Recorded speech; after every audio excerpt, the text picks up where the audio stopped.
तुम तो इस विवाह का विरोध करने वाली थी, फिर तुमने ऐसा किया क्यों नहीं है? क्योंकि एक पुत्री अपने पिता से संबंध की दीवार भेद नहीं पाई शनि। एक पिता अपनी पुत्री के लिए उसकी सृष्टि होता, उसका संसार होता। पिताश्री इतने वर्षों पश्चात लौटे हैं शनि, और मेरे और मंगल के संबंध से अत्यंत प्रसन्न है। तुम नहीं जानते मंगल, जब एक पिता अपनी पुत्री का विवाह करता है वो अनुभूति कैसी होती है, नहीं जानते तुम मंगल। उनकी आंखों में जो प्रसन्नता थी उसे दुख में कैसे परिवर्तित कर दूं शनि। पिताश्री ने सदैव मुझे प्रसन्न रखा, तो क्या उसके बदले में मैं उन्हें एक छोटी सी प्रसन्नता नहीं दे सकती? तो इसका अर्थ ये कि तुम अपना ऋण चुकाने के लिए अपनी आत्मा का सौदा करोगी, उनका आभार चुकाने के लिए अपनी स्वतंत्रता का व्यापार करोगी।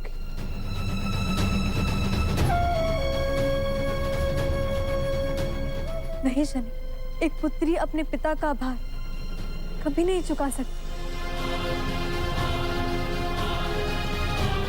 इसलिए मैंने इस विवाह का विरोध नहीं किया।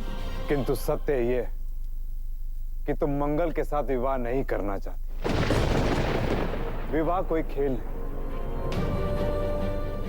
विवाह उससे संपन्न होना चाहिए जिससे हम प्रेम करते हैं। सभी विवाह प्रेम के आधार पर नहीं टिके होते शनि। हर विवाह का अपना एक अनुबंध होता है। कई विवाह परिवार की प्रसन्नता के लिए भी होते। जब विवाह जैसे संबंध का आधार ही अर्थहीन हो तो उसका अस्तित्व शून्य हो जाता है। ये अभी भी समय सूर्यदेव से कहता हूं कि तुम ये विवाह नहीं करना चाहती। सूर्य वंश जैसे परिवार से संबंध जुड़ना कोई साधारण बात नहीं होती पुत्री। ये तुम्हारे लिए सौभाग्य की बात है और तुम्हारे पिता के लिए लाभकारी।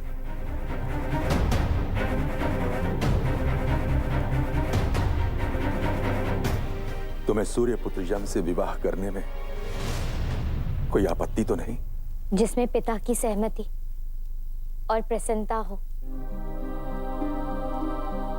उसमें पुत्री को भला क्या आपत्ति हो सकती है पिताश्री? अपने निर्णय पर एक बार और सोच लो। सोच लिया है शनि। मैं सूर्य पुत्री और यही मेरा अस्तित्व है। जिस पुत्री के कारण उस पिता की आंखें गौरव से उठी हुई हैं, उन्हें मैं कदापि झुकने नहीं दूंगी।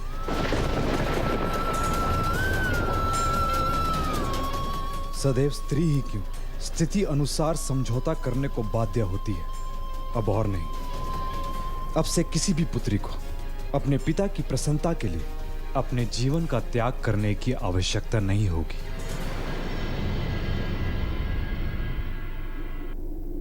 महादेव, सूर्यलोक में पुत्रियों पर आए हुए संकट का निवारण तो शनि कर लेगा, किंतु उस संकट का क्या जिसका अब आपको सामना करना होगा। हे नारायण, यह संकट नहीं है, अपितु एक भक्त की अपने आराध्य के प्रति भक्ति है, स्नेह है। महादेव, यदि उस भक्त की भक्ति अपने ही आराध्य पर स्वामित्व की इच्छा पर आधारित हो, तब भी आप उसे संकट नहीं कहेंगे। हे नारायण, भक्त से भगवान, भगवान से भक्त नहीं।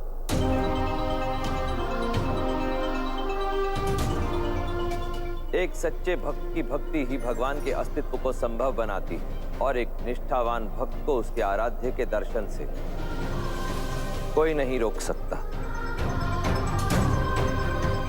महादेव, आप इस भक्त की मंशा से अवगत हैं, किंतु फिर भी आप उसके समक्ष जाना चाहते हैं? हाँ ब्रह्मदेव, जब जब मेरा भक्त मुझे स्मरण करेगा, मैं उसे दर्शन अवश्य दूंगा।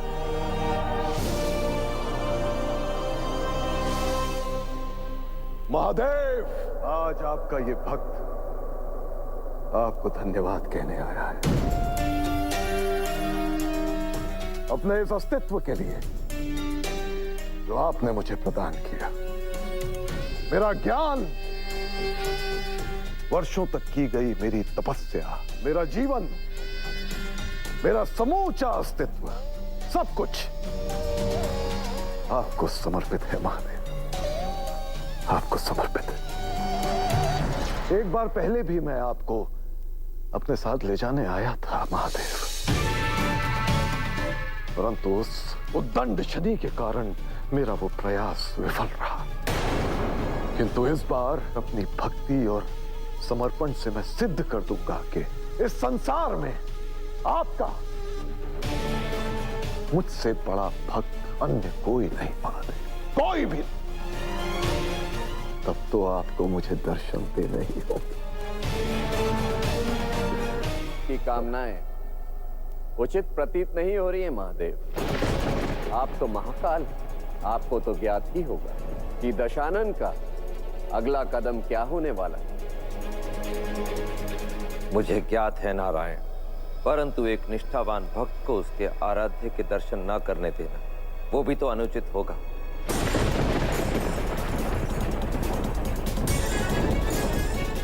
शनि, एक बार पुनः तुम्हारी कैलाश में आवश्यकता पड़ने वाली। मित्र, शनि रुको। रुकिए।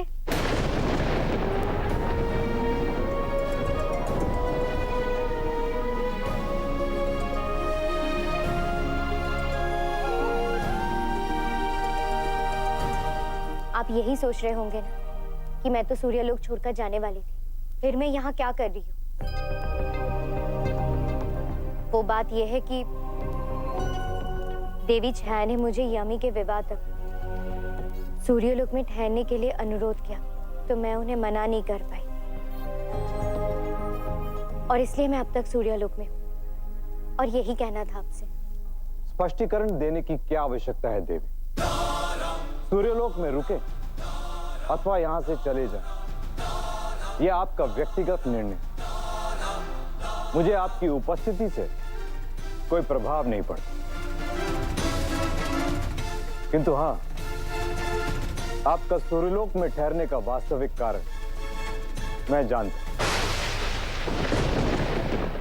तुम्हें सूर्यपुत्र यम से विवाह करने में कोई आपत्ति तो नहीं?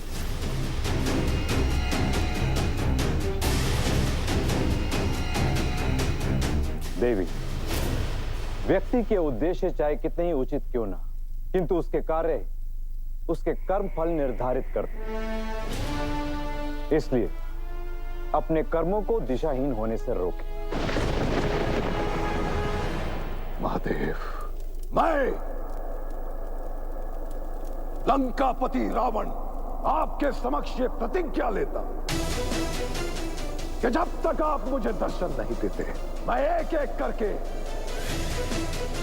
अपना शीश इस यज्ञ में समर्पित करता रहूंगा,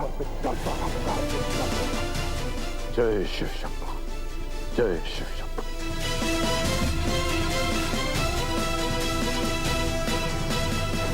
हर हर महादेव, हर हर महादेव, महादेव, महादेव, महादेव।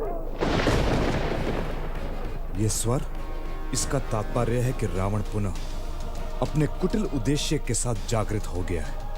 मुझे महादेव के पास जाना होगा। देखा, पुनः आपने वही किया। बिना मेरी पूरी बात सुने आप निष्कर्ष पर पहुंच गए। हाँ, क्योंकि अभी इन सब बातों के लिए मेरे पास समय नहीं, मुझे जाना होगा। कहाँ जा रहे हो मित्र? कैलाश। हाँ?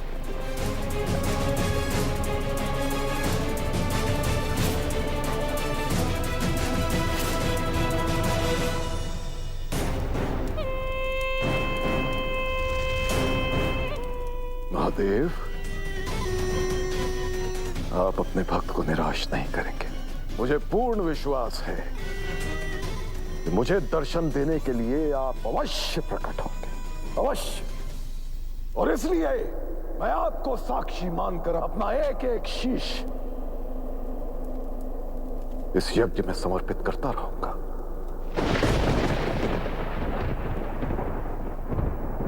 महादेव, भक्ति का ऐसा निरीशांश रूप मैंने कदापि नहीं देखा। भला आराध्य के दर्शन के लिए कोई भक्त अपना ही शीश यज्ञ में आहुति के रूप में समर्पित कैसे कर सकता है? रावण का एक और नाम दशानन भी है। दशानन अर्थात 10 शीश वाला। रावण के 10 शीश में से 6 शीश शास्त्रों का प्रतीक है और 4 वेदों का। और अपने ये 10 शीश मुझ पर समर्पित कर रावण अपनी सबसे मूल्यवान संपत्ति, अपना ज्ञान मुझ पर समर्पित कर रहा है। रावण अपने शीश आपको समर्पित कर रहा है महादेव, और आपको इससे कोई आपत्ति नहीं। तुम्हें सूर्यपुत्र यम से विवाह करने में कोई आपत्ति तो नहीं? जिसमें पिता की सहमति और प्रसन्नता हो, उसमें पुत्री को भला क्या आपत्ति हो सकती है पिताश्री?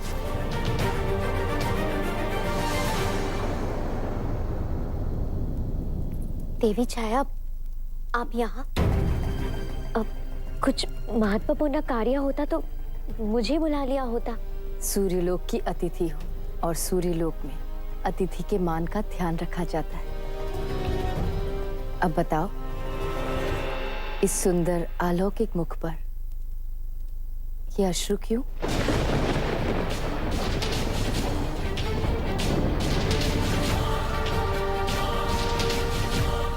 मुझे अपनी माता ही समझो और कहो, सूर्यलोक नहीं भाया या सूर्यलोक के आतिथ्य में कोई कमी रह गई?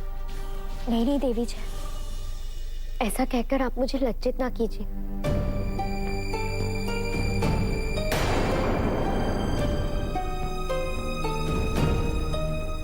क्षमा कीजिए, मैं अपनी मर्यादा कदाचित भूल गई थी।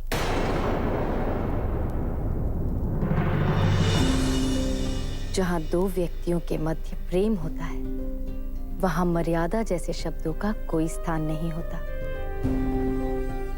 अब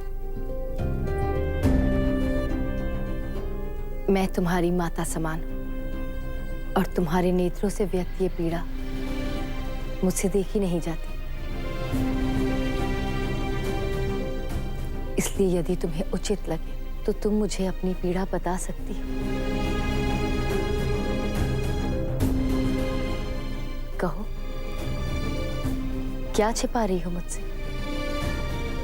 मैंने कहा ना, तुम मेरी पुत्री समान हो, इसलिए संकोच मत करो और कहो, क्या बात है? आपके मुख से ये सुनकर मैं भावुक हूं। सर्वप्रथम किसी माता ने मुझे अपनी पुत्री की तरह संबोधित किया है।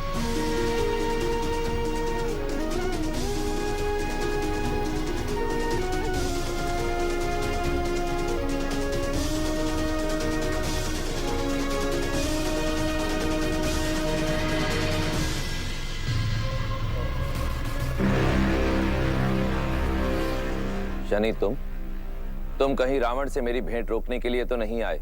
नहीं महादेव, मैं तो केवल आपको स्मरण दिलाने आया कि यदि भक्त अपने आराध्या पर स्वामित्व करना चाहे तो उसकी भक्ति का मार्ग अनुचित है।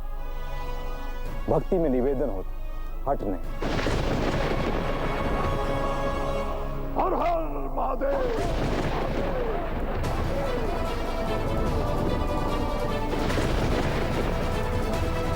भोलेनाथ, मैं दशानन आपको अपना वो शीश समर्पित करता हूं जो शंख शास्त्र का प्रतीक, प्रकृति और पौरुष के ज्ञान का ये शास्त्र मैं आपको समर्पित करता हूं प्रभु। हर हर महादेव।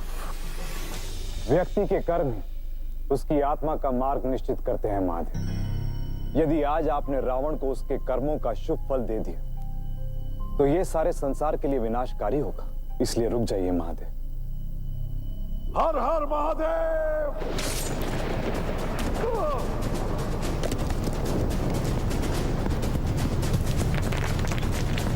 दर्शन दो महादेव।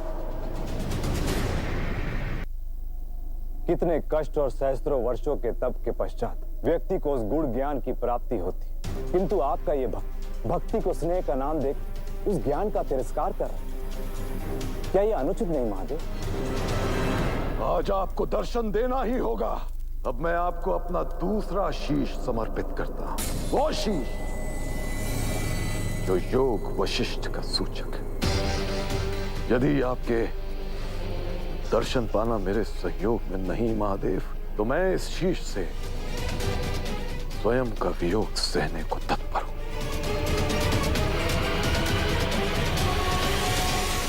महादेव, जो योग को हट बना भक्ति के स्थान पर अहंकार से योग कर ले, उसकी प्रार्थना सुनना शुभ नहीं है महादेव, इसलिए रुक जाइए। हर हर महादेव।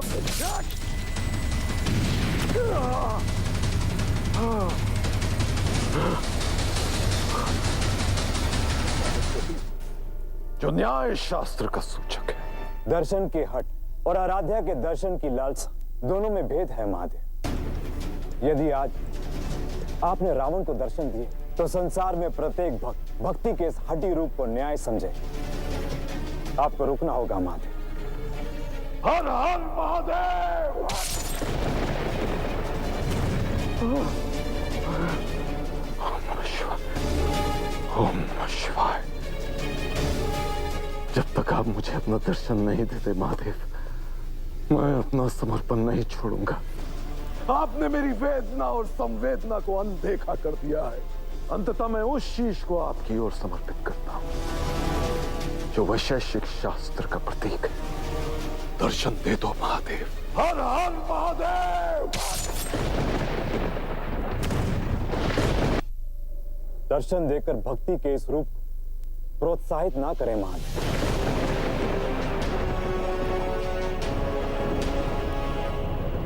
अब तक मैं आपको अपने चार शीश में आपको समर्पित कर चुका हूं महादेव, परंतु आपने मुझे दर्शन नहीं दी।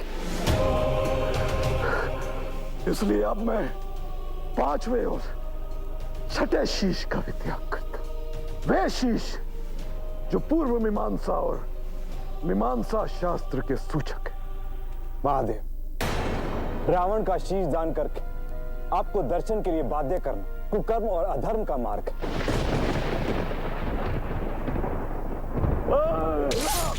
जय शिव शंभू, जय शिव शंभू।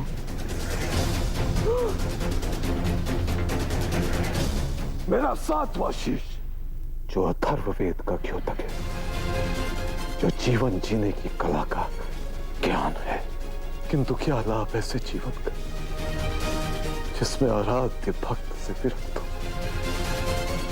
क्या लाभ ऐसे जीवन का? शनि, मेरा भक्त पीड़ा में है, मुझे जाना होगा।